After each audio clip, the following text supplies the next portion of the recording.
to. We're late. I got infinity money.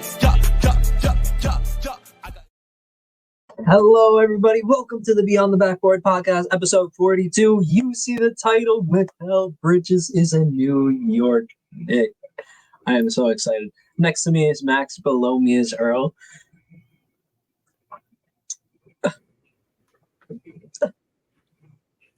Let's start with who told you it happened.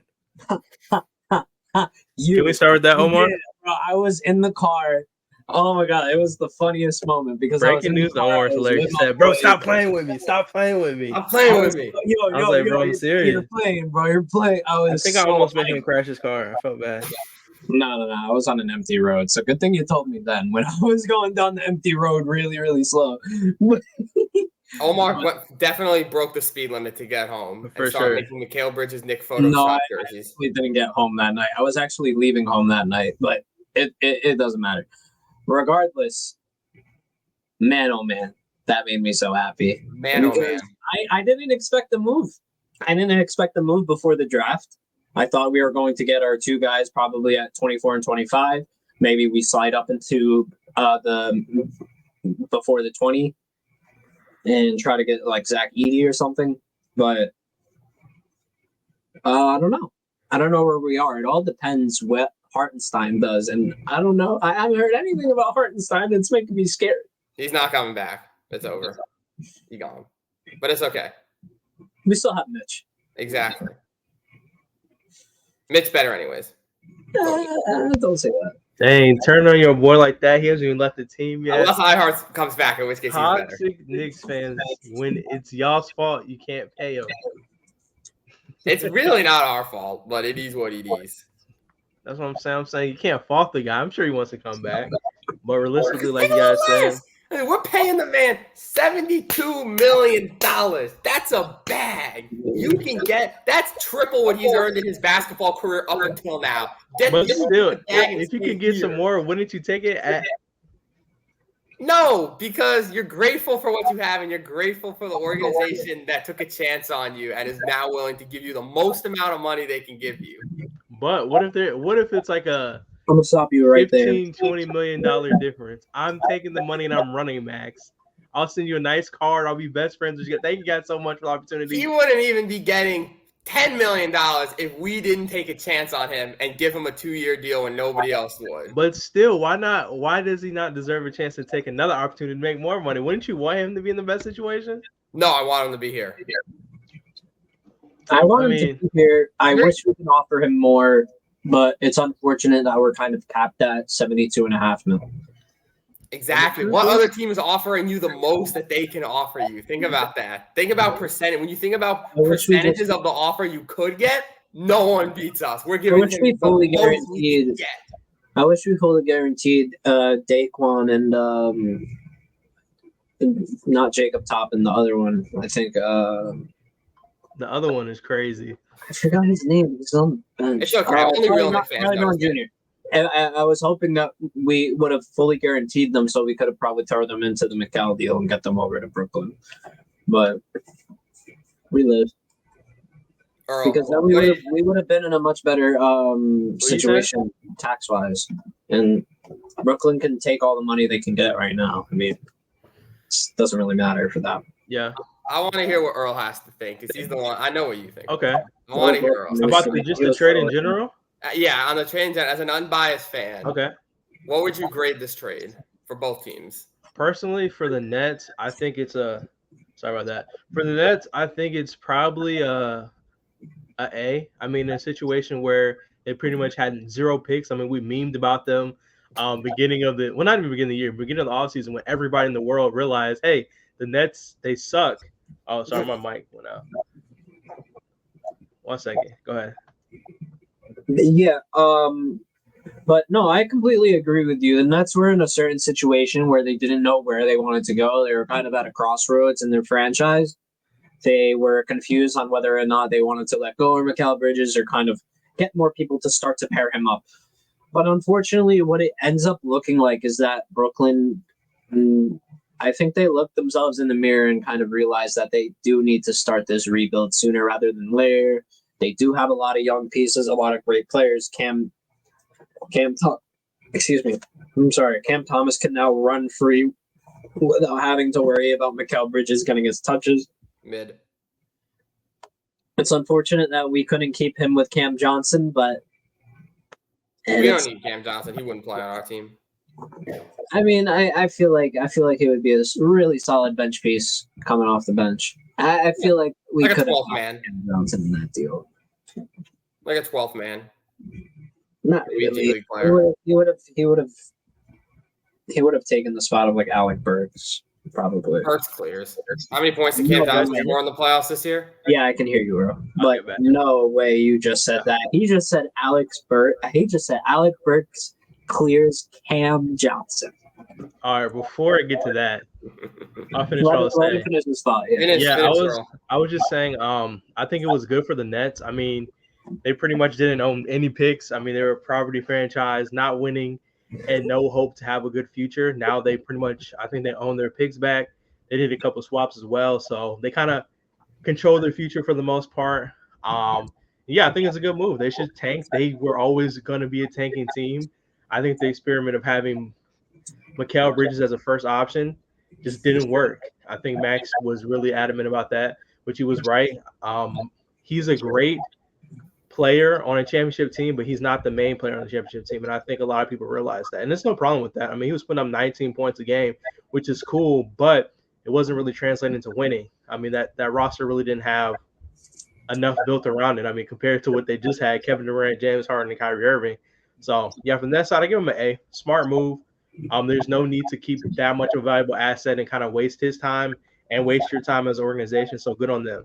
Now, Knicks, I like the move a lot. I mean, you didn't really give up much of the core of the team at all. I mean, you gave up Bogdanovich, I believe, which is, I mean, he's an old head, no disrespect to him.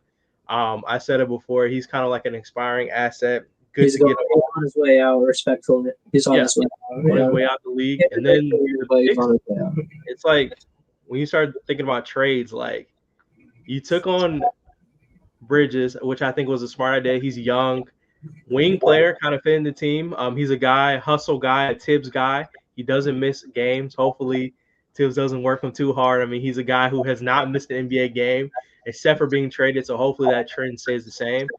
And you just pretty much gave up picks. We talked about the Knicks stacking picks. This is the type of move you use them for.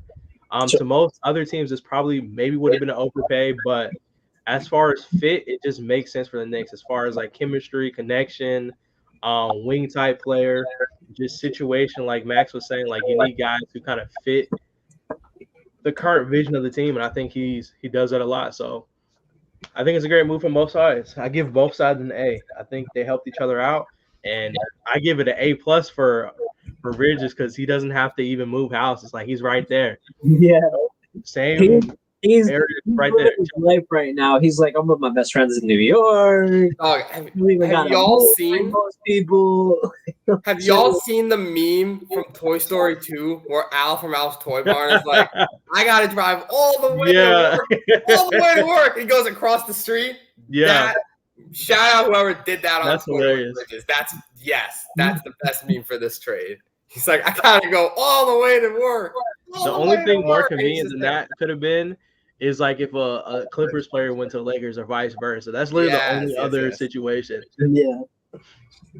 Nah, but I like the move. It's smart, man. I'm proud for the Knicks. I said this before. One of the biggest reasons why I stopped following Knicks in the past is because they weren't aggressive in winning now situations. When you have something that works and you know you have a chance to build around it and compete for championships, go all in on it. And for the first time, I actually see the Knicks taking steps to do that. So I'll say I'm actually proud of the Knicks for being aggressive, making moves that not everybody's going to feel like it makes sense, but for the Knicks right now, it made a lot of sense to trade those picks. So good on the Knicks for that. Yeah, I mean, they weren't going to absolutely need those. I wonder if we did retain any of our 2025 first round picks, because apparently that's going to be like an all-star draft. We still have, I think we have a pick in 25. It's not ours though, obviously. We have a pick and it's probably protected. It's protected top 4 Milwaukee, right? It's something like that. It's a Milwaukee. It might be no. We traded the Bucks. The Bucks pick was one we traded in this. I understand, but regardless, when it's a like protected pick, it's like if they don't fall under like a certain draft pick, then well, yeah, but that's Milwaukee's pick. That's still not that. We have no part in that anymore. It's either Milwaukee keeps it or now Brooklyn gets it. Okay, I see. We have no claim to that anymore, no matter what. But we still have picks. Like, we still have other teams first going forward. It's just, I hate that we gave up our first and they're unprotected. Like, getting 4 unprotected picks is, in this modern NBA, after quite literally the team that just benefited from the last time a trade like this happened was when the Nets did the thing that just gave the Celtics a championship by giving them Jaylen Brown and Tatum. Like, that literally just happened. So it's like, a part of me is really, really worried that if this doesn't go well, that 29 and that 31 first-round picks are going to be really, really good. And it's like, we're going to become the Nets. We didn't learn from their mistake. Obviously, it's a different situation, different timeline. And if the Knicks start winning, who cares, right? But like you said, Earl, this is an A for Brooklyn, 100%. Getting 4 unprotected picks for Mikal Bridges is crazy. Not only that, but they get a 5th pick, they get that Milwaukee pick, and they get a pick swap, which no one's talking about. So if we're bad in a couple years, they can just pick that doesn't even matter either. What? We got a 2nd round pick that doesn't really matter either. We swapped seconds. I'm negating the seconds. We swapped seconds. But basically, it's 5 firsts and a first swap. So that could be 6 firsts kind of for Brooklyn. So that's like an A for them. Honestly, the swaps are really underrated. Yeah. The only way this doesn't wind up being an A+ for Brooklyn, the only reason I'm not giving them an A+ is because technically there is a chance that the best player that they get in this trade is Bojan Bogdanovic if they flop on all these picks and the Knicks are really good for the next 7 years and they're all sub-20s and they don't wind up getting anyone good. And you look back and you're like, dang, we traded Mikal Bridges for Bojan Bogdanovic and 4 role players that were out of the league in a few years. That's the only reason I can't give them an A+ is because we don't know who those picks are going to be. But probably they will hit on at least one of these picks, and in 10 years they'll be like, yeah, this was an A+ trade for them. But I'll still give them an A for that. I agree. I agree with the Brooklyn side of things. I do agree. Like, they got a really good haul from Mikal Bridges. I got to add that they're probably not going to re-sign Bojan Bogdanovic, and they probably essentially no, he's gone. He's gone. It was essentially what it was first-round pick, 5 first-rounders for Mikal Bridges, which whatever. And we kind of just threw Bojan in. We were going to let him walk anyway, but we picked up his player option and then traded him. So that's not what we did. He was guaranteed that money. I'm pretty sure it's a player option. No, he's making that no matter what. The Nets are just going to keep him this year and then let him walk next year. I'm gonna double check that. But the Nets are turning into the no man's land where you dump contracts like the wasteland. Yeah, he'll either start for them. He's just back to Detroit. Dude is just literally back in Detroit. Think about it, bro. They're gonna pay Bogdanovic. They're still gonna have to pay Ben Simmons that massive contract. I think he still has another year on that. They're probably going to sign and trade Claxton too, in my opinion. I just don't see them. I see them getting full value. I think it might be like a full. Is anyone going to want to sign and trade him though? Yeah, for Claxton, I think so. He's a valuable big man. But he's unrestricted, so it's like, why not just go sign him?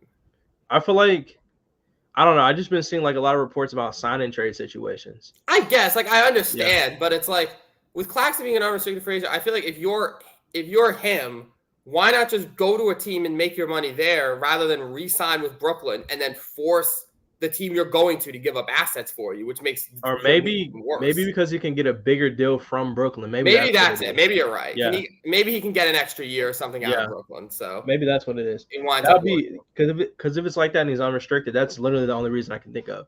Maybe Brooklyn can offer him more money, and they're willing to help him find a destination that works for both sides. Yeah, and that way they get to actually get some assets. So but it's like this is full Brooklyn rebuild. Like help me, I help you. The only person who's dying on that team, not really dying, but it's Ben Simmons. Nobody can trade for that contract, bro. Like, I'm not gonna lie, Ben Simmons on like a lower deal would be nice, like if they could do it, but his contract is just too much. I mean, you gotta remember like where it's coming from and what he was prior to. No, I'm not saying that. I'm just saying still has yet to be even given the chance to show that he's back. No, I'm not saying that. I agree with you. I'm just saying, like, just everything aside, the contract is not movable. It just feels like his career went on pause for the past 2 years. For sure. Because he's been injured for the past 2 years. Like, it's not like he's bitching and complaining and just not playing not to play. He was actually not playing because he has back spasms and back problems. For sure. I have back problems. I still find it pretty hard to move, and I'm a young man. I can't be doing that. It's hard to move when you get back problems, and I can only imagine what's going on with him with probably an actual back problem. Mine is probably just soreness, but for him, it's probably like an actual back problem. So I like everybody's saying, oh, he's ass. They're already dismissing him like this. He's this, and this. I'm just like not ready to give up on Ben Simmons yet because frankly, he hasn't been given the chance to show that he is still on that level. I feel like you were on the anti-Ben Simmons before. I'm sorry? I feel like you were on the meme part of Ben Simmons before. Not meme, but I was like at the beginning of the year. Cause I'll say this. I've been an advocate of I love Ben Simmons and Max can atone for that because we have some really funny arguments about it. But he don't do nothing. Respectfully, I know he's injured, but like that's why I said like he has the most unmovable contract. Nobody can take a risk right now. Like I feel like when this contract runs out, he's going to get like some type of minimum MLE. I truly believe that, but this contract right now, there's no way any team can trade for that and feel comfortable taking on $40-something million. No way. Like that's why I said this is a wasteland. That is $40 million. And I believe in Ben Simmons, but you can't trade for that contract. I would say Bradley Beal's contract is more unmovable, and Zach LaVine. Yeah, you're right. But Ben Simmons probably third. Yeah, it looks like Brooklyn tried to pair Mikal Bridges and Ben Simmons to see what would happen, hoping that Ben Simmons would like wake up a bit. Also, Omar, was I right about Bogdanovich? You don't even have to say anything. I know I was right. Yeah. My bad. What I got confused was that it's not guaranteed. It was partially guaranteed, and like it was like a $2 million difference. So I probably but no, he's still Brooklyn's just gonna pay him this year and then let him walk, just like Detroit was going to before they traded him. So but yeah, I mean he was already on Brooklyn, so he's familiar with the franchise already. Yeah. Really? Yeah. What year? Way back. I think it was like his rookie year. It could honestly. I feel like you're right. I'm gonna double check, but I feel like you're right. I think he was an older rookie. Don't quote me on that, but I think Bogdanovich was an older rookie. I feel like I do kind of remember that because he said the reason, like, I think Clyde Frazier said it. I think Clyde Frazier said that 2015, he was on Brooklyn. He was on Brooklyn for 3 years. To Brooklyn from the Jazz or something of that sort. He got traded to the Brooklyn Nets, and they had to hear shit from his friends because all his friends were Knicks fans. Yeah, he played 3 years in Brooklyn. Wow, good for him. He's actually played more games for Brooklyn than any other team in his career. Coming home. Full circle moment. Retiring Net. Net great. Get those edits. Get those jersey swaps ready, boy. I'm definitely he's gonna be there. He's gonna be there. Might have to do a CGI. Yeah. Yo, they better. You know what? So what they would better come back up with these jerseys. These jerseys were probably the best jerseys that the Knicks have had in the last 10 years. These jerseys. Fine. Tell me these don't look sick. Like in the past 10 years. I don't like the shadow behind the New York. I don't like the. I like the old school classic. You know, the Adidas. Yeah. NBA Quite honestly, I like Earl's. I just like our normal jerseys. I don't. I mean, like I do, but they're not. They're like we need an upgrade, bro. We need a little bit of an upgrade. Nah, I like the old ones, white and blue, and occasional throw a third jersey in there like an alternate. The ones for me that almost never get sick is like the Lakers because it's hard to mess up like a Lakers jersey. It's very hard. They changed it from gold to yellow, which is kind of annoying. That's stupid. Yeah, I know. Because you guys remember like the 10s, like the 2010s and on, like the Kobe, Shaq, those were gold. Now it's like this kind of yellow, like bright yellow. It's Let me look this up. It's I really want to see the comparison. kind of annoying difference at times if you look at it. You got a Knicks jersey But I do on and a wish that- Cowboys jersey under it. Yeah, I see it. I don't know. What do you think? What are your favorite Lakers jerseys? Let me grab What's your my, favorite water jersey? real quick. Yeah. In recent years, I like the Elgin Baylor ones. I think it's like a I have The blue ones, the Yeah. blues. Mhm. Blues Those are are my favorite fire. recent ones because they're kind of a throwback. I Yeah, wish I would have yeah, got the those are good. what are those jerseys called? Alternate? No, that's their actual jerseys. What? The city? I don't know. I know what you mean though. The blue ones, the blue with the curly. Wait, Yeah, can I that share was my screen favorite here? ones, and I regret not buying the what are they called, the MPLS Lakers ones? Yeah, probably. Yeah, those ones I regret not getting. And then of course the pinnacle of all of them are the Mamba jerseys that came out. Obviously, The black shout out to ones. Kobe. Yeah, never Are got those the those. Llamas or are those the city? No, there's a Mamba one, not the ones that just came out. Oh, okay. Yeah, I can see that. Yeah, like if you search it, like they're really clean. I like the baby blue ones. Not gonna lie, hmm baby blues are nice. They had like it was like a snake skin. Yeah. Oh, I see that. Yeah, they You know won the what I also championship like? in these, right? The black and yellow jerseys were nice as well. Yeah. Oh, I see. Yeah, I the like the snakes black on and yellow them, ones. Yeah. Mhm. They won their title in these. That was their Yeah. 2020s. Yes, sir. Won them and retired them. Honestly, that's based. Mhm. Yeah, I just want those Knicks jerseys to come back though, because I genuinely think that has been the best City Edition jersey that we've had in a long time. I have a question for you guys too. Since we're in the segment about jerseys, why did we stop making Christmas jerseys? I don't understand. If we have a Christmas game and it's only a The select nickname amount of jerseys. teams, Do y'all remember the can we nickname please jerseys? get Christmas jerseys and sell them, bro? I will buy Christmas jerseys. Just have a Christmas collection. Like I don't understand why we. Like I remember as a kid with the bright orange Knicks shirt jersey, Christmas jersey. Those were ugly, respectfully. I liked them though. I hated them. We if we never talk wanted about- them. But still, like I just want something unique. Remember the Miami Heat ones, the all red Yes, ones? those were good. Like those were You know, so I don't clean. remember if you guys know which jersey this is. I'm gonna bring it up, but it's the black and orange New York Knicks jersey. I'll show you. I'll bring it up. Give me one second. But no, you're right, Earl. The Christmas jerseys are like those were good. Like the sleeved, Yeah. the they Heat even had the had red ugly ones, the ones, too, Thunder at had the times. blue ones, Yeah. Golden State Oh had yeah, some that good year ones. the Christmas commercial.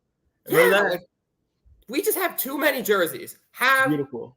regular home, regular away, Yep. alternate, and then Christmas if you're playing a Christmas Exactly. game. That's it. That should be it. Exactly. And they would make so much money. I promise you, a lot of fans will buy those jerseys. Like I don't know why they don't do it. Those are Oh ugly. yeah, I remember those. Those were clean. Not ugly, respectfully. I like them. Too bland. Flat black? Knicks aren't black. We don't need That's black why it's like jerseys. an alternate jersey. That's why you don't wear them every day. You just bring them out. The Lakers aren't black, but when we put those Mamba jerseys on, man, they felt good. Okay, you have a reason to have black jerseys. It was Those like- make no sense. Remember? Okay, y'all seen Spider-Man, right? I've seen Spider-Verses. Okay. Yes, well, I've seen Spider-Man. all right. Just Every remember single one. the symbiote suits, Omar. Like when you put it on, you just got that different feeling. Yeah, You know what I mean? It makes you act different, makes you walk different. It's just a different vibe. It's not something you pull out every I day. agree with you. You know what I mean? Like, if you're gonna wear black jerseys, they gotta make them look good. Those jerseys are not good. I feel you. I mean, yeah. I The think they- Nets can have black jerseys and get away with it because that's part of their Yeah, culture. the The Lakers Nets, can have yeah. black jerseys because of Kobe and get away with it. The Knicks should not have black jerseys. We have Well, orange. I didn't realize that was back in like 2013 max because it was a Carmelo Anthony jersey. Yeah, no, that's like a 2012 or 2011. That's really old. To be honest, No, you know what went hard though? You That know might- what went that hard? might be a The good Patty collector's Day item. jerseys. Get those back. oh, Green the St. St. Patrick's Patrick's Day. days, the green ones, Get those back. those were clean. Yo. I remember playing those in Nickname 2K. jerseys? The nickname jerseys. Yeah, you know what? I'm with that. Get the Knicks. Those are hilarious for the 1 year they did. I Yeah. think only like the Heat and the Nets got them. Did any other team even get them? Yeah, I love how Melo's was like Mellow, but with the 7 instead of the L. Did we get them? I don't think we had nickname jerseys. Did we even have enough players relevant to get nickname jerseys? That's crazy. Yes. I think KG was big ticket because I remember because they were in Brooklyn. Big ticket. Yeah, the Nets got them and the Heat got them because they actually had good players. Nah, bro. I think it was more than Omar was doing his fan service and created them on his phone. Really? Was it only for like 2 games? Why do I remember it being for more than that? Because they're so cool that people still talk about them. Whole season, bro. Or am I not obviously like it didn't last the whole season, but like selective games in certain seasons. Am I bugging? I don't know. I'm not gonna say you're bugging, but I just don't know. I'm not educated enough in that subject. Hold on. I'm looking this up. Apparently the Bucks had them? Yeah, okay. I think there was a lot more than we're talking about. Dog, I can't wait. Hold up. This is fire. Apparently the Bucks had them, and Giannis's jersey was Control-C, Control-V. Giannis's jersey was copy-paste command. Because no one can spell his name. That is so insane. That is awesome. Oh, okay. So the Bucks had them. All right. Okay, yeah, they only have the Bucks one here.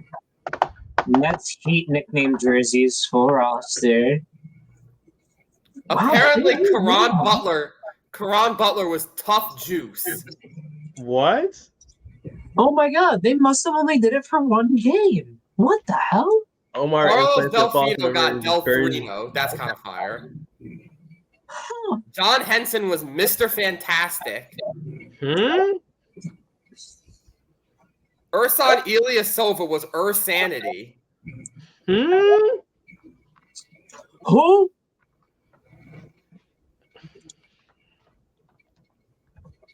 OJ Mayo was just juice. Don't know if that turned out well. The only ones that were good were D Wade, King James, and probably like Jesus Shuttlesworth.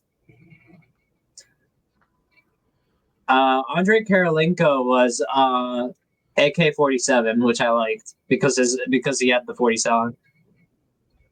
Allen Anderson was double, probably because double A. Brooke Lopez, nickname Brooklyn? That makes sense. You're on Brooklyn.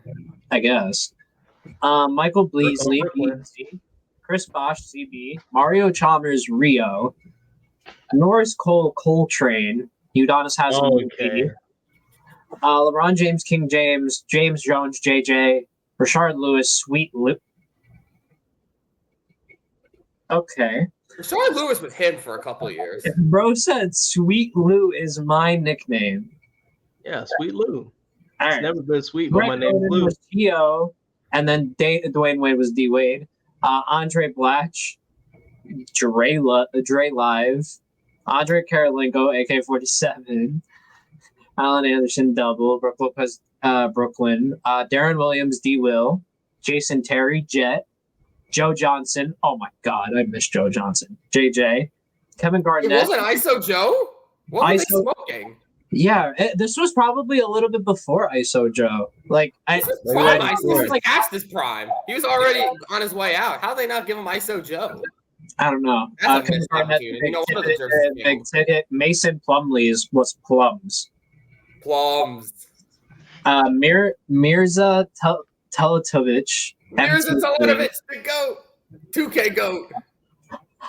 Always signed me a Mirza Teletovic when I needed a minimum player. Paul Pierce was the truth. Reggie Evans. Guess what his nickname was? Oh, gosh. No, guess. I want y'all to guess. You'll never Mound of rebound. No. Joker. Joker was his nickname. Dang. Now we know where Jokic got it.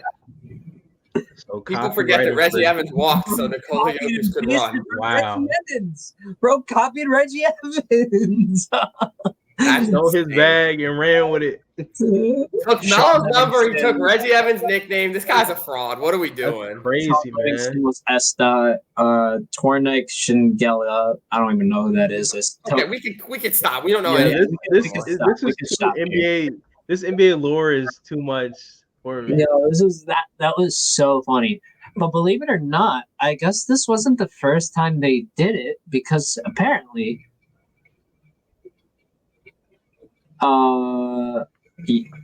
News Watch Paul Lucas via ESPN did a great job in recounting the history of jersey nicknames. While not a common occurrence, it happened before in multiple sports. Perhaps the famous example was Pete Maravich having pistol on the back of his Atlanta Hawks jersey and the Utah Jazz jerseys. That's hard. That's so hard. You probably couldn't do that today, but that's hard. It says pistol, and I was like, damn, that's kind of sick. Nah, I can't say that joke on live. Say that. Say it. No, I'm good. Nah, you can't just use your imagination. No. We'll say it after. Say it after. I can imagine where you're going. I know Max knows what I'm saying. It doesn't have anything to do with John Morant, or no. I cannot confirm nor deny. Yeah, I remember when Jason Kidd was coaching Brooklyn and did an absolutely horrible job. Yeah, like JJ Redick's about to do what? I didn't say anything. Okay. Oh wow, are you gonna just take that, Earl? I mean, what can I say? I haven't seen him coach. I'll wait and see what happens. Hopefully it's good. All I'm saying is the only guy. We gotta talk about something here, because I just saw something here, and it's a wild camera. It's a wild angle. So we're just looking at articles here, right? And I'm going to zoom in on this picture here. Why are we doing this? This is how you know it's off season. What is this in the middle? What is he slapping his ass? Why did they use this photo? I mean, that's kind of a thing in sports just in general, though. I know, but like out of all the photos you could have used for this article. Because, Omar, do you want to know why? You want to know why? Norris Cole slapping LeBron James's ass. Omar, do you want to know why? Why? Because now you're looking at the photo and you're staying on the article longer and you're talking about the article and you're showing the article. So clearly they got what they wanted. Guess what? It's from 2013. And yeah, you're still giving it views, and that's exactly bread. Can you imagine the numbers this did in 2013? That this is a crazy photo to use. Every second you stay on their page, you're giving them more money, Omar. You're feeding their families by looking at Norris Cole and LeBron James. There you go. Oh, what does that say? This is just NBA nicknames, bro. Don't get it twisted. Oh, your search thing over there. Don't dox Omar's search history. Unless we want to. Can we do a BTB search history episode? Oh my God, no. Yeah, for sure. I'm down for it. I got nothing to hide. Same here. I gotta clear that. What? Go to Omar's search history empty. I'm joking, bro. He's not indeed joking. But let's transition to something more exciting, guys. Tonight is the NBA draft. So yeah. We have a lot of talk about it as far as like draft and stuff like that. So how do y'all feel about the draft? I know this year, I mean, we kind of go into draft season. A couple weeks later, we have Summer League, which is my favorite part of the summer, obviously. On top of that, we have Olympics coming up too. But that's my favorite part. Sad. But how we feel about the draft, guys? Like, what's your prediction for like top 3? I feel like it's kind of not as sure as it usually is. Not in any particular. Alex Sarr, Donovan Clingan, and me. Like, I don't know anyone else in this draft. This is what I was gonna say. Not in any particular order. Zach Ricochet, Alex Sarr, and probably Donovan Clingan. Okay. My opinion is Stephen Castle. My bad. I'm gonna go in a different direction. I'm gonna go. Well, not really that different. I'm gonna say Alex Sarr, Zach Ricochet. I think that's how you say his last name. Ricochet. Oh, Ricochet. I trust Omar. He's our draft expert. And I'm gonna say Reed Shepherd. I've been hearing what's his name say it like that, Wendy Williams. So okay, bet. Wendy. Who? Wendy. At the company, like I could go get a burger from her. Like what? Ryan Windhorst. Jesus. Oh, Wendy. You said Wendy Williams. I said Wendy Williams, but I didn't mean Williams. I don't know why I said Williams, frankly. I meant to say Wendy. My bad. Or just invented a person I named didn't say Wendy Wendy. Williams. I kind of understood what you meant, but okay. But anyway, Williams, I got those three. I don't know why that came out of my mouth, but I think Reed Shepherd, it makes a little bit of sense. Like I'm looking at the Rockets at 3. They already have big depth. I mean, they got Şengün, they got Jabari Smith. So I think they go for a guy who can really knock down the 3. I feel like that's kind of been a struggle for them. Jalen Green, he's capable of it. Obviously, Fred VanVleet as well. But I feel like for the most part, sliding him into maybe that off the bench role or maybe even 2/3 spot, I think it makes a lot of sense for the Rockets direction. Then again, I don't know what the Rockets direction is, if we're being honest, because I've seen reports that they have Kevin Durant, Devin Booker, Marcus Smart. So I mean, look, that I was discussing it with my friend last night. If the Houston Rockets can pull it off and get Kevin Durant on that squad, definitely better than Phoenix. I'll tell you that much. Sadly, probably. It's true. No, definitely. But then again, what are they giving up to get him, though, too? They're going to have to replenish their picks. So they're probably going to have to give up a shitload of picks, which they're probably more than willing to do because a report. But what players? They're not just going to give Kevin Durant up for just picks. Obviously. So, okay, I'll ask you this. If Kevin Durant goes, I'll ask you guys both this. What's the player or players in that package to make that deal go like, okay, we'll take it? Probably like a Jabari Smith. To get some accuracy as well. Probably Jabari Smith. Okay. Probably like probably Thompson. I forget which one, but Amon. Amon Thompson, Jabari Smith, and then maybe you throw in your 3 picks, 4 picks, second rounder, and then there's probably maybe like a Jayshawn Tate, like some sort of like bench asset, like probably like 2 of their really good young guys, and then a bench asset on top of your 4 firsts with some second. Okay, so the good thing about this is that wouldn't be bad. Houston can afford to throw in Dylan Brooks. I forgot that, bro. Jabari Smith. They've been looking for defenders in Phoenix. Yeah, honestly, that makes sense. Throw in Brooks, Jabari Smith, and some picks, and that might be enough. Because I got to remember Durant's like 50 years old now. True. He can't command a ton. He's still Durant. But. And then where does that leave Booker? Does Booker stay in there? Here's this. Booker out if that happens. They're giving up Cam Whitmore in this deal as well. Yeah, Cam I could see going. Yeah. And then because the trade failed, we have to start over. So just like your MBD trades. I mean, I didn't mean to say that. My bad. Damn! Cooked! Sorry. I think what it is that ESPN is a little more strict with the money side of stuff, even though in the NBA you could kind of go off by a few million. I'm not that off by that much, but to just all right, we're gonna throw in Amon Thompson only because that matches the salary. All right, 43 to 47. Okay, that should work. Try this. It is successful. Okay, so assuming that they're going to give up 3 to 4 first rounders, it's going to look like a package of Dylan Brooks, Jabari Smith Jr., Amon Thompson, and Cam Whitmore. Okay. That's a lot for it's a lot. KD, they keep up Fred VanVleet, Steven Adams, Jalen Green, Alfred Sengun, Tari Eason. They're fine. And then they're getting Kevin Durant. Oh, wait, we're tripping too. I mean, well, it's not as if they can't package in that 3rd pick too. Maybe that will lessen the price a little bit. They can't get Durant right now, surely. Phoenix isn't going to trade Durant now. They'd have to trade him next year. In this freaking thing. I feel like, could they? Yes. Do they want to? No.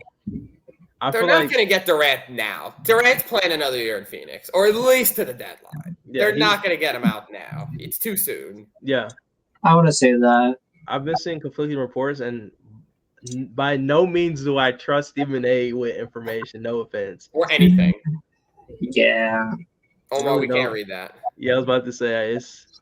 No, it's bad. Okay, let me try something else. My bad. That must be your vertical monitor. Yeah, it is. I'm gonna flip it. I'm gonna switch it to the full one. I don't. But I mean, it's crazy that the fallout from this Knicks Mikal Bridges trade is now Durant to the Rockets. We still can't really read that, but I mean, we're gonna have to. the thing is this. I think the key thing with that trade is the trade they made after it, where they got back all Phoenix. I think they swapped back and got Phoenix picks or something like that. yeah, And they give them the chance to give them back their picks, and then pretty much trade for Kevin Durant. But I still don't think they're gonna trade him, if I'm being honest. yeah. What's happened is the Nets. It's like this is some crazy domino effect type stuff because like now that the Nets have traded Bridges, now they're in rebuild mode. So they went and got their own pick back from Houston, who was able to get the Phoenix pick from Brooklyn that Phoenix got in the Durant trade. So now Houston is trying to stack Phoenix picks because if Phoenix wants to blow it up and rebuild, then Houston can offer them their own picks back in exchange for Durant or Booker. Bro, GMs are going bar for bar, bag for bag. This is crazy. That is some crazy 4-level chess game right there that Houston. And I'm just gonna say, fair play. It's an idea. I feel like Houston is the most directionless team in the NBA right now, maybe other than Chicago. I'm not saying they're bad, but they're directionless. Yep. If this is the direction they're going, if this is the card that they're going to play and commit to, is we're going all in to get one of Phoenix's star guys when they sell, I guess go for it. But if this backfires on you, you're going to look really silly for this. Because why did you just try and pull all these trades, get Phoenix's picks, and then not trade with Phoenix? True. Especially if Phoenix winds up being good and Durant and Booker turn things around and they make it work, and those picks wind up being worthless. Because then you're really in trouble. True. Okay, so I see what's going on here. The reason why this is not going through... Oh, wait, why did I click Fred VanVleet? That's why that was a lot more than... Okay, wait, no, I figured it out. Okay. Can we do something today? I think even need to throw in... Is this how you make your trades, your packages? No. No. We need to do something today. We need to do a 2K fantasy draft league. My NBA fantasy draft simulation. We haven't done one of those yet. We need to do that. That'd be fun. You know what I mean? It's fantasy draft a team, make trades, and then sim the season. That'd be fun. I'm down for that. We need to do that today. I can get Nico on the boot as well, probably. Yeah, final today. Oh no. No, but as far as this trade too, I just don't like Max said, I just don't see the direction that some of these teams are going in. Even the Rockets, I feel like the Rockets just was let's just grab a whole bunch of random talent and throw it together and figure it out later. I think that's what they did with getting Fred VanVleet. Who they paid? They paid some center. They paid VanVleet and the center. Brooks. Jack Lockdale. Oh, Jacques. Well, okay, Landau. Jacques Landau. They paid him a good amount of money. He did not play. I think it was 30 million or something like that. No way they gave Jacques Landau 30 mil. I'm repeating that. That's an Omar take. What? No way they did. It's 9 million, 8 million.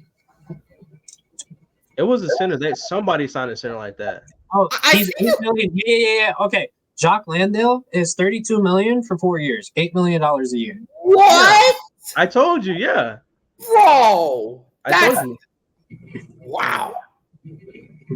Boban only gets 2. I told you, and he does not play. He's not. Bro, that's all I was saying. He paid a 28-year-old third-string center $8 million. I'll take my apology now, Max. Hold on. Sorry, I apologize. I apologize to you, and I apologize to Rockets fans. We already knew prior to the season that the Suns needed to fill up salary cap. That's the only reason why Dylan Brooks got 22 million and Fred VanVleet got 42. Only reason because they needed to fill up a salary cap. This is the same situation. With Social, they just needed to get the minimum.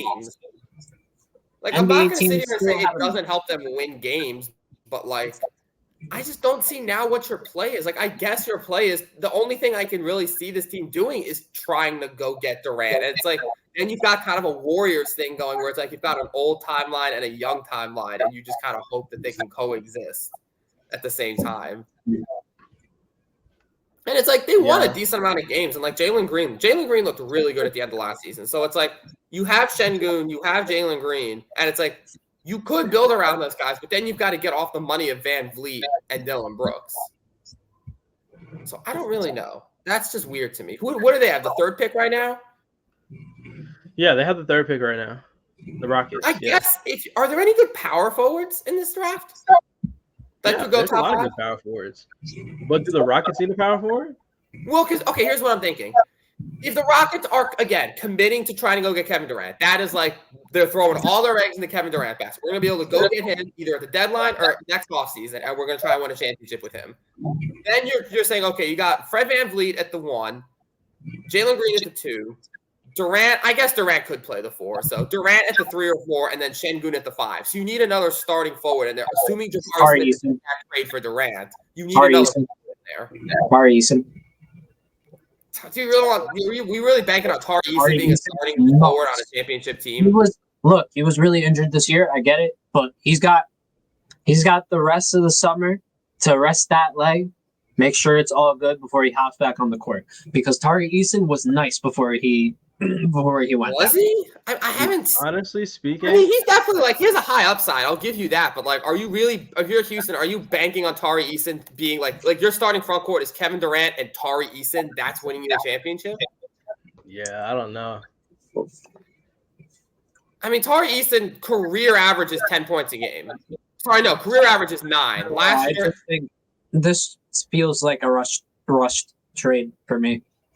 It feels like that the Suns are giving them some type of deal to get a package together to make a rush offer, and I feel like the Rockets are too early in trying to make this move for Kevin Durant. I don't think they're going to make it now, though. I really don't think they're trying to make it now. I think they're stacking it, like I said, for either this deadline or this next offseason, not this one. They're either going to – I think they're going to try and do it next year.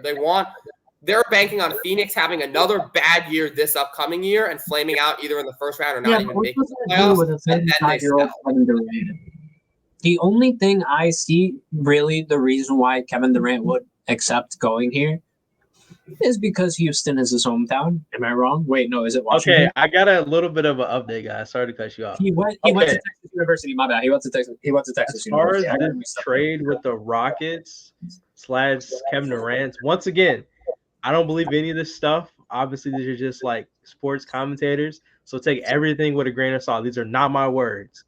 Shout out to the man, the myth. What did you call him? Omar. Wendy Williams. Yeah, shout out to Wendy Williams. He Completely said basically Windhorse. Yeah, that's wild. It is Basically, he's saying Wendy's saying that this is his rumor that if the Rockets take Donovan Clingan with the 3rd pick, that they could decide to offer Şengün and picks to go get Kevin Durant. That makes no sense. I know it's not you, Earl. I'm saying makes actually no I agree.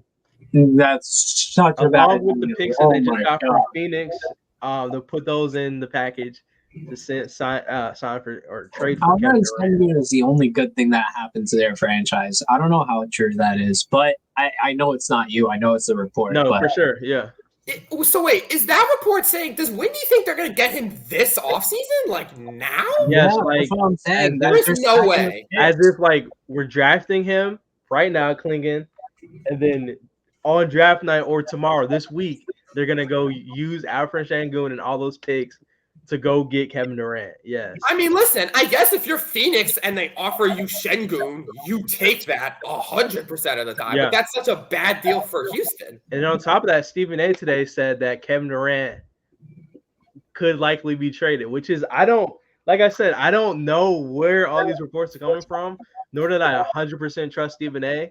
But it's just a lot of, that's why I'm like, it's confusing. That's the only reason I brought it up. All because of the Knicks trade? Like, what? Why is this popping off now? That's what I mean. Like, it's been kind of looming. Phoenix may want to get rid of Durant soon, and the writing may be on the wall for that team to get blown up. I 100% agree with that. That's why I said I think. But surely you give it more than 1 year, right? This is why I said I think Phoenix is going on some type of fire sale because they can't willingly just give a team Bradley Beal because he has that. So why not run it back then?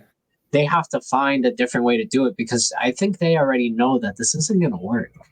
Yeah. But I mean, unless you can get a Şengün for Durant offer, which I don't think would ever be on the table, what else can they do? They don't want to undersell Durant. They may as well run it back. Şengün can be like the next Jokic, so I hope that they don't do that. I mean, I think Phoenix would actually be really good if somehow they pulled Beal, Booker, and Şengün. That would actually fit quite well, I think. Yeah. But that's not going to happen, right? I think that would be not that dumb, right? They wouldn't do that. I mean, I guess you gave Jock Landale $32 million. They could do anything. Watch. Hey, I heard you need a point guard. We got a point center for you. And go back to the Washington Wizards for like Jordan Poole and a couple of firsts or something. Bradley Beal back to the Wizards? Yeah. I think not. That would literally reset what they're doing. That would make zero sense for the Wizards. That's the only trade I see him going. I mean, like, he has 3 years left on his deal. He's 30. Exactly. I just don't think he's going to get traded. He's not going anywhere. He is stuck in Phoenix. Stay there and then stick it out and then go wherever after that. Even if Booker and KD's gone, he's like, "Bye, buddies. I just a birthday gift for my $75 million." I just miss John Wall. I wish they kept John Wall over Bradley Beal. They should have traded Beal. Yeah, I mean, it's just crazy that this is all popping off from the Knicks. I feel like we haven't even, to wrap this episode up, have we even really talked about this trade from the Knicks perspective? I feel like that, I mean. Yeah, I think we didn't get it. Here's what I say. Yeah, we overpaid. I get it. Because I feel like you need to overpay to get somebody that Brooklyn wanted to keep off their hands. They almost had to convince them to do the deal. It was the first trade between the Knicks and the Nets in a very long time. I think it was like 40-something years. Don't quote me on that. Could have been 50, honestly. Closer to 50 than 40, mid-40. Regardless of anything, though,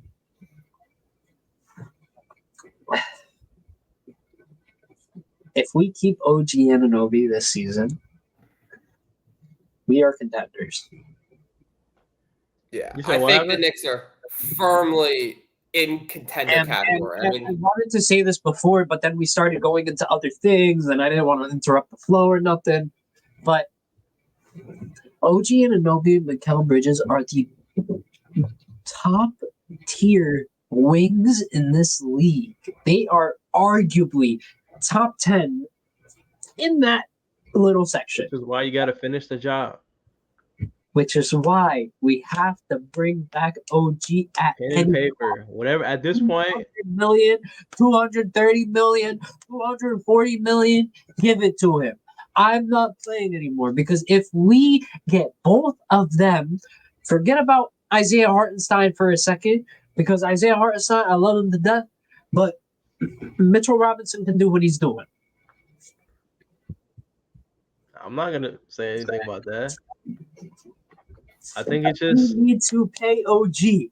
Give him everything he wants. Give him a minute restriction, a game restriction, something to protect yourselves in some regard. But don't make it so taxing to the point where OG is going to want to play for Philadelphia. Because if I swear to God, if I see OG Anunoby in a fucking Philadelphia jersey, I'm going to blow my lid. And it's not going to be great. It's not. Please let it happen. Please. Praying on the man's downfall was wild. I want to see. I think I made my point abundantly clear. No, we do not need to trade Julius Randle. No, we do not need to trade any of our main pieces. We do not, and I disagree with Stephen A. what he said last night about needing one more piece because he was happy as ever. I saw it. He was screaming, yelling, and he was saying, yeah, yeah. But he was like, we still need one more piece. We don't. We got the power of friendship, baby. All right, here's all I'll say. I don't think there's a single person out there in the NBA, front office, player, fan, whoever, that would say that this was not an overpay for Mikal Bridges. Objectively, this is an overpay for Mikal Bridges. 4 unprotected firsts, another protected first, and a pick swap is not what Mikal Bridges is worth. In the grand scheme of things, that is an overpay. However, sometimes when you have a player that is as good as Jalen Brunson, who is in his prime, and wants to be here and is committed to being here and is committed to winning here, and you have a team around him that is already very good, that has shown that they can go deep in the playoffs, and you have the opportunity to go get a guy that could be the last piece of the puzzle who also wants to be here, sometimes you overpay for that. Like, is Jaylen Brown, be honest, I know he's finals MVP. Is he really worth $300 million? No, not really. In the grand scheme of things, no. He's not better than a lot of guys who make half that. But was it the right move for Boston to go overpay? He's the best player on Boston. Yes. I don't think he's worth $300 million. Exactly. But sometimes when you're that good and you're that close to a championship, you overpay to make it happen. And right now, that $300 million, no one's talking about that $300 million contract because dude just got it. They won the chip. Yeah. So I think it's the Knicks. The best argument that I've seen for this scenario, that the best argument I've seen for the Knicks side of this trade is you have a top 5 player in the NBA, or maybe we'll say top 10, roughly, top 8. You have one of the best players in the NBA in his prime. You go all in around him. So that makes sense. You know, why not go all in for the perfect fit, the perfect chemistry, young player on a great deal, plays a lot of games, especially for a team that was just hit with the injury bug. Getting a guy who you know is going to be out there 99% of the time is huge. You go make it happen and you overpay to do it. We still have a decent amount of picks. I hate the fact that we gave up 4 unprotected first, and in 2031 or 2029, when one of those is the first overall pick, you can clip this and I'll be crying. But for right now, you go all in. And this makes the Knicks, the chips are all in. The Knicks are trying to compete with Boston right now. We think that we have a team that can compete with Boston. So for better or for worse, that's where we have. And if we retain OG Anunoby, I think we have the 2 people that can stop Jaylen Brown and OG Anunoby. You mean Jason Tatum? I did. Didn't I not? You said if we keep OG Anunoby, we have the 2 players that can stop Jaylen Brown and OG Anunoby. But it's okay. It happens. Yeah. Again, I will sit here and say I have no problem with trading Julius Randle to recoup some picks. Listen, I think a starting lineup of here's what I would do. If I was Leon, and I know y'all are gonna disagree with this. If you say we're moving Josh Hart to the power forward position, No. None of that. You trade Randall for picks, first round picks, and a backup power forward, and then you re-sign Isaiah Hartenstein with that salary cap space, and you run a lineup next year of Brunson, DiVincenzo, Mikal Bridges, OG Anunoby, and Hartenstein. And then you have McBride, Josh Hart, power forward that you got in the Randall trade, and Mitchell Robinson off the bench. I think that team can win a championship. And you keep first-round picks. Yeah. And we still have first-round picks in the future. So that's a team that can win now and has first-round picks to recoup that talent down the road. Yeah, sure. Best of both worlds. And you get rid of Randall. I do want to ask, since it's towards the end of the episode, Max, we still doing that stream tonight for the draft? Probably like the top 5 picks, 10, depending on how we feel about it. I will sign a contract for the first 5 picks with a player option of the first 10. That's good. That's what he's basically saying. He'll be there guaranteed for the first 5. How long that takes, we'll go the first 10. All right, we'll do it by year. But we're definitely it's a 1 + 1. It's a 1 + 1. We're going to be definitely doing the first one tonight. A non-guaranteed bet. We're gonna get this podcast out before our special little episode tonight. It's gonna be me and Max. Earl might pop in, or might not pop in. He's got plans, but we will be on live tonight, going over the draft. This is Beyond the Backboard Podcast. Be there, be square. Don't be there at all. We might interview number 1 overall pick Alex Sarr. We also might not. Who knows? When did you guys figure that one out? Like, I'm not saying we will. I'm just saying maybe it'll happen. Who knows?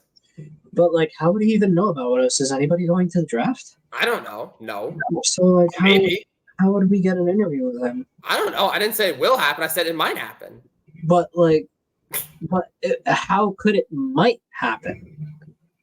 I don't know. Alex Sarr just pops in and he sees the live stream and he's like, "Hey guys, do you want an exclusive interview?" I'm like, "Yeah, sure. Hop in here. Hop in the call, and we do an interview."